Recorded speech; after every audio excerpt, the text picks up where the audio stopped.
Battle of the Burj 16 December 1944, 25 January 1945। Germany की एक आखिरी बड़ी मिलिट्री कोशिश। जर्मनी जान चुका है उसका दुश्मन उसके दरवाजे तक पहुंच चुका है, इसीलिए वो एक बड़ा हमला प्लान करता है। मगर ये कहानी है कैप्टन जॉन कार्सल की। वो किस तरह से अपना फर्ज निभाता है और अपनी फौजों को एक बड़ी तबाही से बचाता है। वो जख्मी होने के बावजूद भी आगे बढ़ता रहता है और आखिरकार अपना मिशन पूरा करता है। फिल्म शुरू होती है दिसंबर 1944 और फिर हमें फ्रांस बेल्जियम के जंगल दिखाए जाते हैं जहां पे ये जंग लड़ी जा रही थी। एक अमेरिकन ट्रक दिखाया जाता है जिसमें कुछ फौजी थे और उन्हें इस रास्ते को बिल्कुल क्लियर करना था, मगर इन लोगों को बिल्कुल भी नहीं पता जर्मन इस इलाके के अंदर तक पहुंच चुके हैं। और अब जैसे ये थोड़ा सा आगे जाते हैं, इनका ट्रक कीचड़ में फंस जाता है। मुआयना करने के लिए इनका अफसर नीचे उतरता है, मगर वो ट्रक बुरी तरह से फंस चुका था और फिर अपने लोगों को नीचे आने के लिए कहता है। मगर अब उसे आवाज सुनाई देती है और अपने लोगों को रुकने के लिए कहता है और जायजा लेने के लिए आगे जाता है। मगर जैसे वो थोड़ा सा आगे जाता है, मोर्टार का फायर होता है और ये सारे लोग मार दिए जाते हैं। बचे कुछ लोग जर्मन आते हैं और उनको भी मार देते हैं। और ये जर्मनी के एसएस टुकड़ी के जवान थे। इन्हें किसी पे भी रहम नहीं आता था, इन्हें बस दुश्मन को मारना है और अपना मिशन पूरा करना है, और फिर इसके लिए चाहे उन्हें कुछ भी करना पड़े। असल में एसएस टुकड़ी के जितने भी जवान थे वो सारे कम उम्र थे और उन्हें यही सिखाया गया था दुश्मन पे कभी भी रहम नहीं करना। और अगर आप हिस्ट्री को जानते तो आपको ये भी पता होगा जंग में ज्यादातर अपराध इन्हीं की तरफ से हुए थे। और अब इन लोगों को कुछ नक्शे मिलते हैं, ये लेके वापस चले जाते हैं। मगर यहीं पे हमें पता चलता है वो अमेरिकन फौजी वो अभी तक जिंदा था और अब वो जर्मन सिपाही पे गोली चलाता है, उसे मार देता है। बदले में ये लोग भी उस पर गोली चलाते हैं और उसे भी ढेर कर दिया जाता है। मगर अजीब बात ये है, टैंक कमांडर अपने सोल्जर की जांच भी नहीं करवाता जिससे गोली लगी थी, और दूसरे सोल्जर से कहता है हम 10 घंटे पहले ही लेट हैं, जल्दी करो। और फिर ऐसे ही करते वो वहां से चले जाते हैं। मगर ये अमेरिकन अफसर ये अभी तक जिंदा था। और यहाँ से कहानी जाती है फ्लैशबैक में। हमें जॉन कार्सल दिखाया जाता।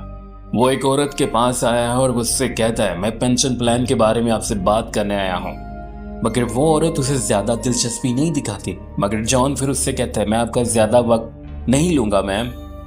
और अब जॉन को वो अंदर बुला लेती है। जॉन को यहाँ पे एक तस्वीर नजर आती है। जॉन उसके बारे में उससे पूछता है और अब वो औरत अपने बेटे के बारे में बताते हुए दुखी हो जाती है। साथ ही जॉन को ये पता चलता है ये लड़का भी वहीं पे था जहां पे जॉन था। उस औरत को दुखी देखकर जॉन बात को टाल देता है और उससे कहता है ये कौन सी कॉफी की खुशबू आ रही है। वो औरत उसे कहती है मैंने अभी भी पी है, क्या आपको पीनी है? जॉन उससे कहते हैं हाँ जरूर।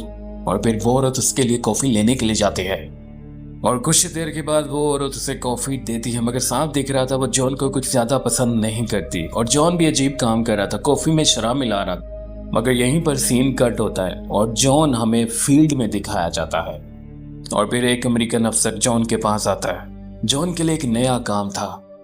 वो अफसर जॉन को कहता है हमने कुछ लोगों को कल भेजा था मगर एसएस ने उनको मार दिया। और मैं तुम लोगों को बता दूं एसएस वो फौजी नहीं है, वो कातिल हैं। कुछ हमारे फौजियों ने उनके आगे सरेंडर किया मगर उन लोगों ने फिर भी उन्हें मार दिया। वो जहां भी जाते हैं कत्लेआम करते हैं। जर्मन ने एक भरपूर हमला किया है मगर मित्र देशों ने उनकी फ्रंट लाइन को तोड़ दिया है। और अब जर्मन को फ्यूल की जरूरत है क्योंकि उनकी रसद पीछे से रुक चुकी है। मगर अब जर्मन पूरे इलाके में फैल चुके हैं और तुम्हारा काम है इस सड़क को पूरी तरह से ब्लॉक करो और साथ ही रेडियो पे खबर देते रहना। फिर उसके बाद वो ऑफिसर उसे कहता है अपना ख्याल रखना अपने साथियों का भी। और उसके बाद वो वहां से चला जाता है और उसके बाद कैप्टन जॉन भी अपने साथियों को लेकर वहां से रवाना हो जाता है। और यहाँ पे हमें दिखाया जाता है उनके पास बहुत सारा बारूद था जिससे वो सड़क को ब्लॉक करने वाले थे। मगर थोड़ा सा आगे जाने पे वो ट्रक खराब हो जाता है और अब इन्हें चल कर ही जाना होगा क्योंकि इनके पास बिल्कुल भी वक्त नहीं है। और फिर आखिरकार ये चल कर ही जाने लगते हैं। ये लोग काफी वक्त से एक दूसरे के साथ थे और एक दूसरे को जानते थे, इसीलिए एक दूसरे के साथ हंसी मजाक करते हुए आगे बढ़ रहे थे। और अब यहीं पर ये उस सड़क पे पहुंच जाते हैं। जर्मन इस इलाके में हर जगह पे मौजूद थे और ये लोग अपना काम करने लगते हैं मगर इन्हें नहीं पता कोई जर्मन इन्हें देख रहा है। और फिर यहीं पर एक मशीन गन का फायर आता है और इनका एक साथी जख्मी हो जाता है और अब दूसरे साथी उसकी मदद करना चाहते हैं मगर फायर इतना ज्यादा है कि ये नहीं कर पाते। और अब जॉन अपने साथियों से कहता है मुझे कवर फायर देना। और यहीं पर जॉन के साथ एक और आदमी भी जाता है और आखिरकार ये उन जर्मन को देख लेते हैं वो कहाँ हैं। ऊंचाई के ऊपर जर्मन का मोर्चा था और उसके अंदर 2 सिपाही थे। ये लोग रेंगते हुए आगे जाते हैं और वो जर्मन उन्हें नहीं देख पाते। अब वो ग्रेनेड उसके अंदर फेंक देते हैं और फिर वो जर्मन मारे जाते हैं। और जब ये मोर्चे के अंदर आते हैं, यहाँ पर एक सिपाही जिंदा था। वो जर्मन लैंग्वेज में से कुछ कहता है, मगर जॉन ने देखा तो उसके हाथ में ग्रेनेड था, मगर वो अपने साथी को बचा पाता इससे पहले वो मारा जाता है। असल में जॉन के साथी ने जॉन के लिए अपनी जान कुर्बान कर दी थी। वो जानता था उसके पास वक्त नहीं, अगर वो पीछे हटेगा तो साथ में जॉन भी मारा जाएगा। और अब जॉन अपने साथी को उठा के नीचे जाने वाला होता है, मगर यहीं पर एक बार फिर से उसे गाड़ी की आवाज सुनाई देती है। नीचे देखने पर उसे पता चलता है यहाँ पे कुछ जर्मन है, मगर अब वो अपने साथियों को देखता है जिसकी तरफ वो जर्मन जा रहे थे।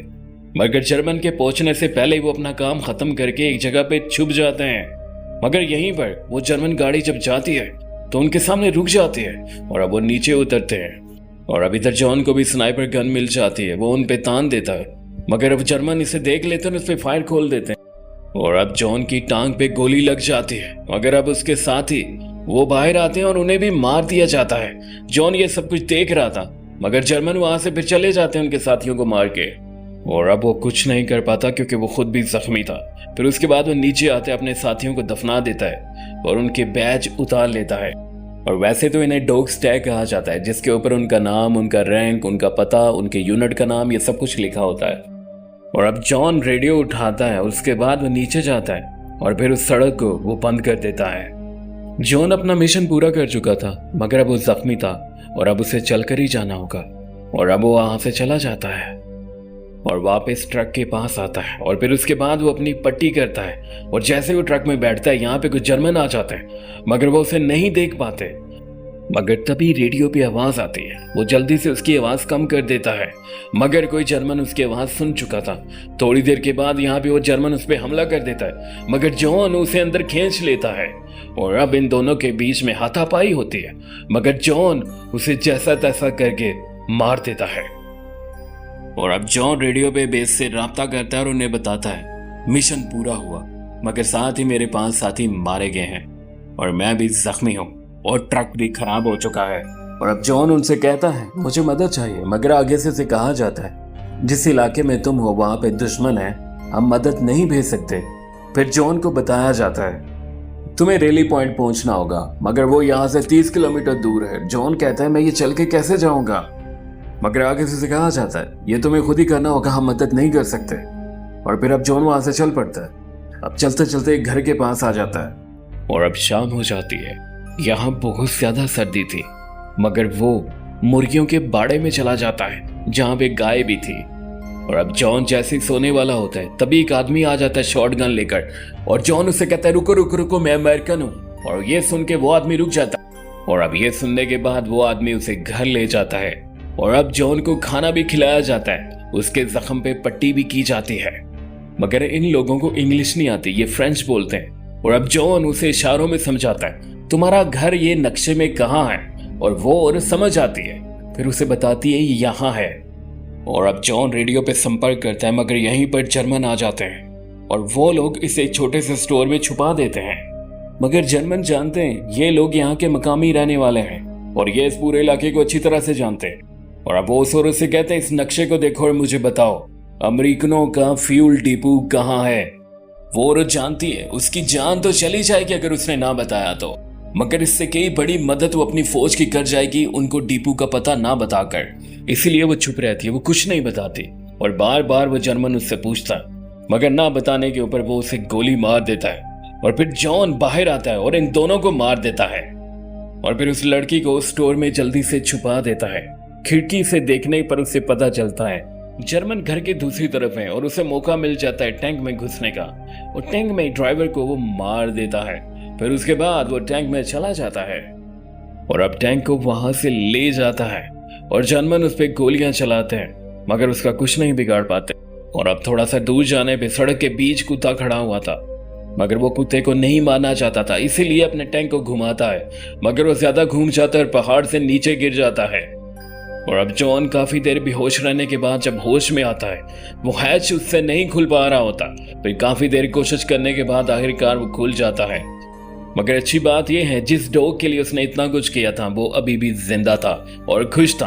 और फिर जॉन यहाँ पे वापस आता है उसी घर में और फिर उस लड़की को उस तहखाने से निकालता है। वो अभी भी जिंदा थी और अब जॉन उस लड़की से उसका हाल पूछता है, मगर साथ ही खुद को कहता है मैं कितना बड़ा बेवकूफ हूँ। इस लड़की का पूरा परिवार मार दिया गया है और मैं इससे इसका हाल पूछ रहा हूँ। और अब जॉन दुखी था। वो जानता था वो इस लड़की के लिए कुछ नहीं कर सकता, पर यहीं पर वो अपनी गन निकालता है और इस लड़की को दे देता है।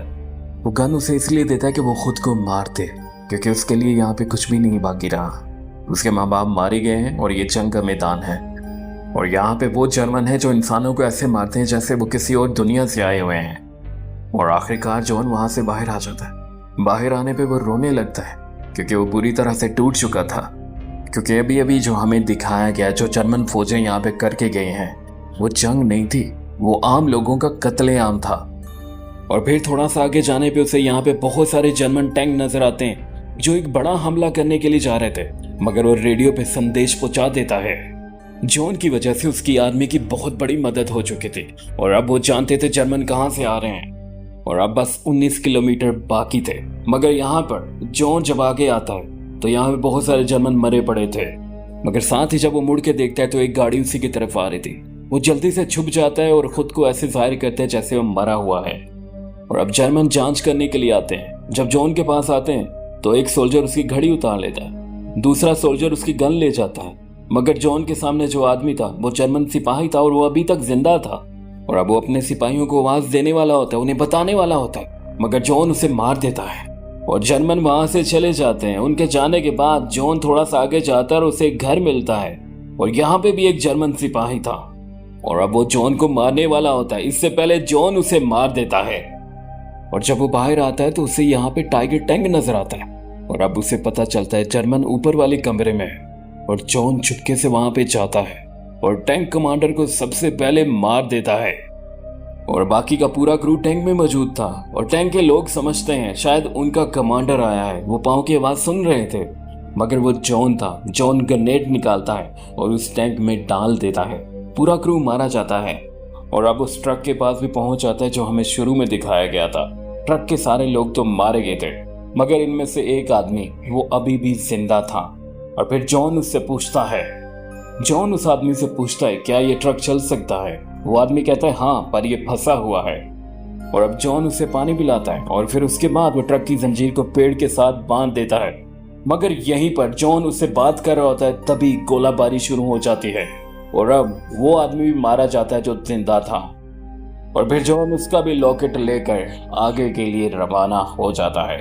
मगर जर्मन जान चुके हैं अमेरिकन यहाँ पे इस इलाके में है। वो बहुत गोलाबारी करवाते हैं। जॉन जिस इलाके में भी जाता है वहां पे गोलाबारी होती है। असल में जर्मन इस पूरे इलाके में बहुत ज्यादा गोलाबारी करवाते हैं क्योंकि वो जानते थे अमेरिकन यहाँ मौजूद हैं। और फिर यहीं पर जॉन को लगता है उसका आखिरी वक्त है, तभी वो अपनी बीवी और बच्चे को भी याद करता है। और अब जॉन वहीं पे पड़ा रहता है और फिर काफी देर के बाद आखिरकार गोलाबारी थम जाती है। और जब जॉन आगे जाता है, आगे बहुत अंधेरा था, मगर यहीं पर एक डॉग बंधा हुआ था। वो जॉन की तरफ आता है, मगर यहीं पर एक सोल्जर आता है। जॉन उसे कहता है मैं अमेरिकन हूँ, वो भी कहता है मैं भी अमेरिकन हूँ। और अब जॉन को सहारा देकर वो उठाकर लेकर जाता है। अब वो काफी फ्रेंडली था, मगर जॉन यहाँ पे महसूस करता है उसकी बातें कुछ अजीब सी हैं। हालांकि वो रेडियो ऑपरेटर भी था, वो जॉन की मदद भी करता है, मगर जॉन को फिर भी लगता है ये अमेरिकन नहीं हो सकता।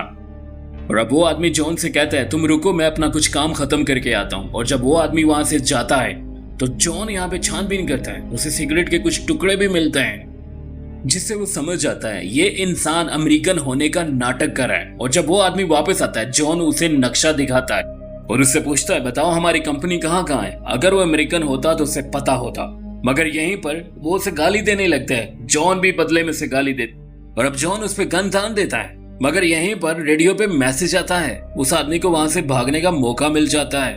अब उसके हाथ में भी गन थी और एक गोली जॉन के फिर से टांग पे लग जाती है। मगर अब जॉन थोड़ा इंतजार करता है और सही निशाना लेता है, फिर उसे मार देता है। और अब आखिरकार वो रेडियो पे अपनी लोकेशन बता देता है। रेडियो ने उसकी जान बचा ली थी और अब जॉन को वो फील्ड हॉस्पिटल लेकर जाते हैं। यहीं पर हमें रेडियो दिखाया जाता है जिसकी वजह से उसकी जान बच पाई थी। और अब जॉन अपने अफसरों से पूछता है उस आदमी का क्या हाल है जो अमेरिकन बनने का नाटक कर रहा था। वो लोग उसे कहते हैं वो मर चुका है। और अब साथ ही हमें वो लड़की दिखाई जाती है जॉन ने जिसे गन दी थी खुद को मारने के लिए। उस लड़की ने खुद को नहीं मारा था और आखिरकार वो भी बच गई थी। और फिर हमें दिखाया जाता है जॉन अपने साथियों को याद कर रहा होता है और फिर उसके बाद उन सबके लिए एक नोट्स लिखता है और फिर उसके बाद जॉन को घर वापस भेजा जाता है। और अब फिर से हमें दिखाया जाता है वही सीन, जॉन जिसके पास आया था पेंशन प्लान लेकर। तो असल में वो यहाँ पे क्यों आया था? असल में ये औरत वहां काम करती थी जहां ये रेडियो बनाए जाते थे और जॉन की जिंदगी उसी रेडियो ने बचाई थी जिस रेडियो को इस औरत ने अपने हाथों से बनाया था। और अब जॉन उस औरत को उस रेडियो का सीरियल नंबर बताता है।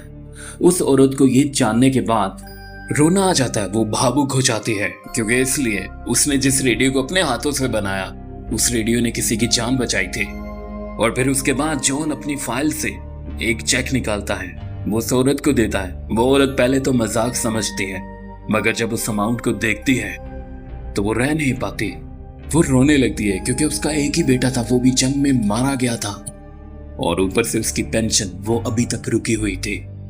उसे पैसों की बहुत जरूरत थी और जॉन ने उसके सारे मसले हल कर दिए थे। और फिर जाते हुए वो जॉन का शुक्रिया अदा करती है और हमें उसका बेटा भी दिखाया जाता है। और फिर हमें दिखाया जाता है जॉन वापस अपने घर जाता है।